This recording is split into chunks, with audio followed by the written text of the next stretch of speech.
dhukaasa dhaabuun Israa'elii fi Hizbollaa Libaanos gidduutti kibxata darbe hojiirra kan oole yoo ta'u, xiinxaltoonni nageenya naannoo fi addunyaa waliigaltichi nageenya waaraa fiduu kan qabaatu ta'us haalli kun garuu baay'ee dadhabaa ta'uu isaa akeekkachiisani.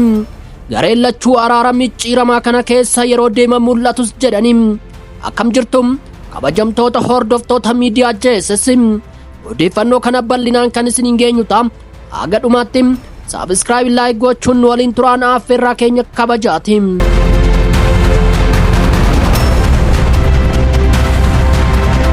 Xiinxaltoonni nageenya naannoo fi addunyaa akka jedhanitti waliigaltichi nageenya waaraa fiduu kan qabu ta'us haalli kun baay'ee dadhabaa ta'uu isaa akeekkachiisani.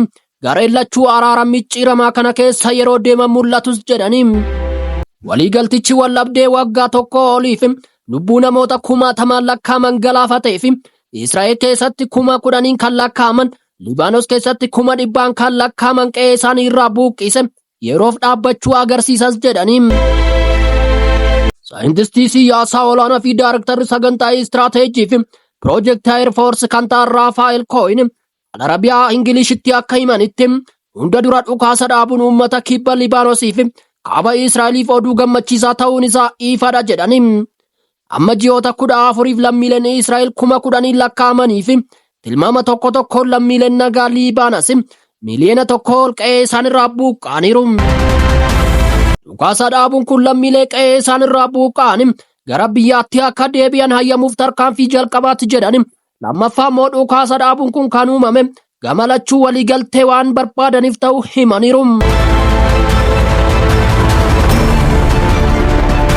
Hizbollaan ji'oota muraasa darban keessa baay'ee haala hamaadhaan reebamee jira kan jedhan Kooyin gama hojjettootaa fi meeshaa waraanaatiin kasaaraa guddaan irra ga'ee jira waan ta'eefis carraa irra deebi'ee gurmaa'uu argachuuf waliigalticha akka carraatti ilaalas jedhani. Gama Israa'eliinis haaluma wal fakkaatuun kuufamni meeshaa waraanaa Israa'el hir'achuu isaatiin mallattoon dadhabbii waraanaa ni mul'ata jechuun dabalaniiru. Danqaa hojiitiin alatti sadarkaa tarsiimootiin Israa'el waan Libaanos keessatti hojjechuuf kaate keessa harka caalu galmaan ga'uu ishee kan ibsan Kooyin dhimmoonni siyaasas tapha keessaa akka jiran ibsaniiru. Hizbollaan yoo haala dhukaasa dhaabuu kana kan kabaju ta'e gara kaaba laga Liitaaniitti duubatti dhiibama. Lola itti fufuun kana caalaa maal galmaan ga'uu akka danda'an ifa mitis jechuun ibsani.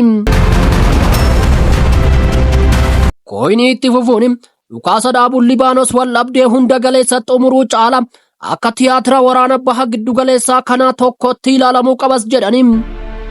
Itti dabaluudhaanis ilaalcha Israa'el qabdu yoo ilaalle Iraan irratti waraana bal'aa gaggeessuu yoo ta'u, lola bakka bu'ummaa Iraan gareewwan akka Hamaas, Hizbollaa, Hawtii fi kanneen biroo haa ta'u dheerina waldhabdee gadi fagoo sana qofa osoo hin taane lolli Israa'elii fi Iraan ammallee baay'ee furmaata hin arganne jedhani.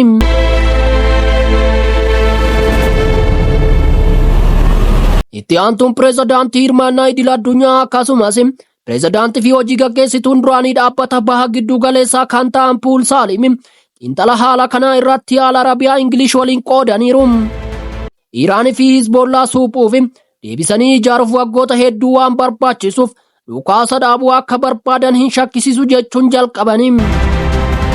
Wanti isaan barbaachisu yeroodha kan jettu Saalim Hizbollaan ofii isaa deebisee ijaaruuf jecha namoota isaanii buqqa'an gara magaalaa fi ganda isaanitti deebisuu akkasumas deebisanii ijaaruu irratti xiyyeeffachuu qaba jedhani.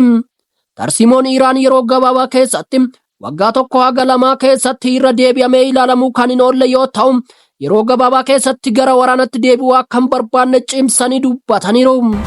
Ejjennoo Israa'el ilaalchisee haalli jiru caalatti tilmaamamuu kan hin dandeenye ta'uu himani. Haalli dhukaasa dhaabuu akka barreeffametti yoo hojiirra oole gama Israa'eliif nageenya dabalataa kan ta'u yoo ta'u Hizbollaan naannoowwan kibba laga Liitaanii irraa kaafamuun isaa faayidaa guddaa akka ta'u ibsaniiru. Egaa kabajamtoota hordoftoota keenya odeeffannoo biroo qabannee haga dhufnutti bakka jirtanitti hamtuun isin hin argin jennee asumaan adda baanam.